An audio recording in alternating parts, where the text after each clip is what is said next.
According to your Andromedan sources, there are 22 races originally colonized the Earth, the first race being the Reptilians from Alpha Draconis. What was the nature of their colony? Well, they're Hyperborean. Basically, they're explorers. And they're also genetic engineers. They would just colonize. They would take samples. They would hang a flag and say, this belongs to us, just like we did with the moon. Except we weren't the first ones there. Exactly what we've done. They were explorers. And they would just go to a place, they would see what was there, they would explore it, if there were minerals that they needed, if there were other life forms, organisms, whatever it was that they needed, they took, and then when it was done, they had enough, they moved on, and just kept exploring and expanding their realm of exploration or territory. And you said they were dumped here. Originally they were. They were dumped in Alpha Draconis. Nobody knows exactly where they came from, and my understanding is that even in their ancient history, they don't know exactly where they came from. But they were left in Alpha Draconis because that particular system offered them the highest probability of survival. And from there, they were able to create craft, space travel. I mean, they're magnificent in what they did, and they're to be commended for what they did. But the fact that they need to control and dominate and manipulate to the degree, sorry, I have a problem with that. And so does half of the other of the galaxy. That's just the way they are. They're the biggest bully. Nobody can beat them up or wipe them out, so therefore they have no motivation to change. So that's the space they hold. And the Andromedans actually consider them the ultimate warriors. Because we need to be free. We need to have our shackles that we've been put around us let go of, so that we can really evolve. And we have awesome potential. We really do. We have been, as a race, we have been through so much here. We have so much experiences, and because of our emotions, which is really our strength, which really sets us apart from all the other races out there, even the other human races, we have tremendous capabilities to create things. And, but we need to get clear of what's real and what isn't. We also need to get really clear about being able to create our own future, to create our own reality. And not have somebody say, well, that doesn't work for me, so you're going to have to do this. Play God and ruler over us. Andromedans tell you that the Alpha Draconians are here now. Where? There are 1,833 of them that have been living underground between 100 and 200 miles beneath the surface. They've been here, some of them have been here a long, long time. They have lifespans that are thousands of years. They're carnivorous. They are not friendly to mankind, at least the ones that are here. Are you saying carnivorous, they eat humans? Yes. And they won't eat a dead human. It has to be alive at the time of the killing. Their preference is children. And we've been told, you shouldn't talk about that. There are other people say, well, you better not talk about the reptilians. Well, bull. Why not? According to the Andromedans, they're responsible for 31,712 children disappearing in the last 25 years from the United States. These children were food. And I'm supposed to just shut up and not say anything about it because people don't want to hear it? That's tough. That's tough. Westchester County, in the last 5 years, 3,000 children in Westchester County, New York, have vanished without a trace. Where are they going? Why are we allowing this to happen? And why should people want to stay in denial about it? Now, how are they able to do this? How are they able to? How are they able to do it? How are they able to come up out of this from underground and do it, or do they have? There are tunneling systems everywhere.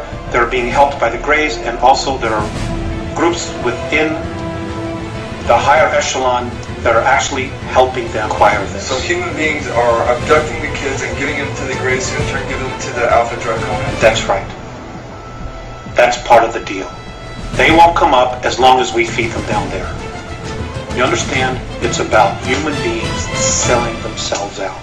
The echelon attitude here, the needs of the few outweigh the needs of humanity. And sorry, that just isn't right.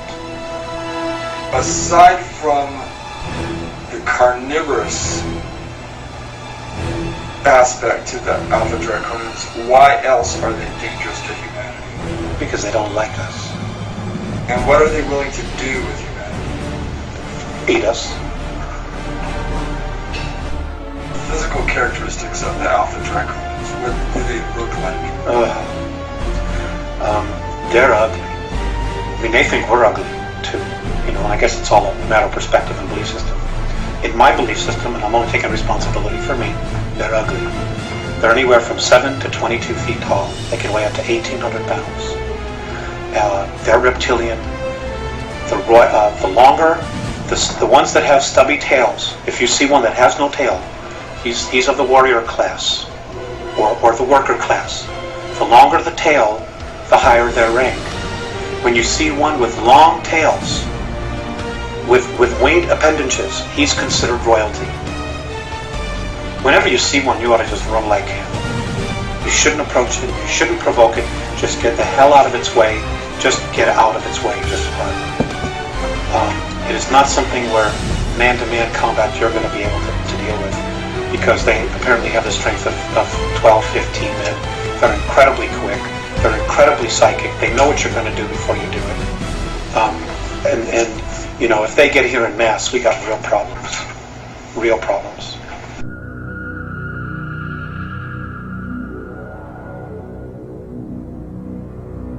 Could you describe the human military bases on the dark side of the moon, Mars, and the Mars probes as related to by the Andromedans, and how the Alpha Draconans fit into this scenario? The Mars probes, the Russian and the US one, they're gone. They were destroyed. They're history. There's no secret here about, well, it's taking pictures privately. You know, and it doesn't matter whether you believe that or not. It's history. Okay. March of '89, the Russians took pictures. Mars was invaded. We had a human colony there of 300,000, so I'm told. One was underground, one was above ground, Adam and Eve. They're conquered. They're being taken over.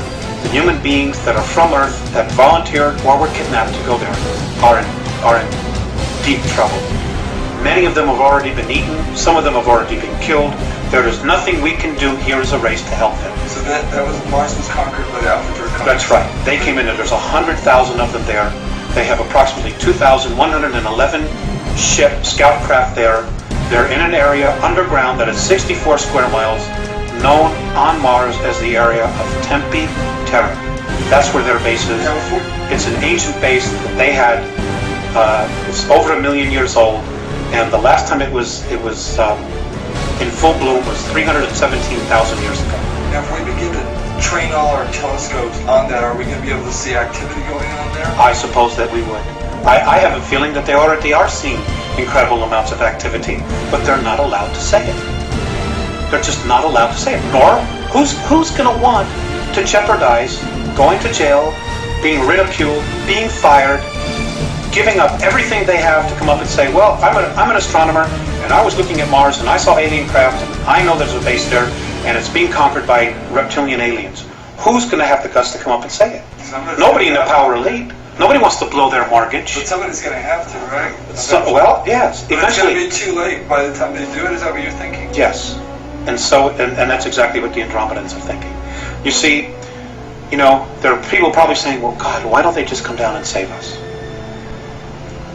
There's a lot to that. Number one, if we're rescued, we don't permanently evolve ourselves. Number two,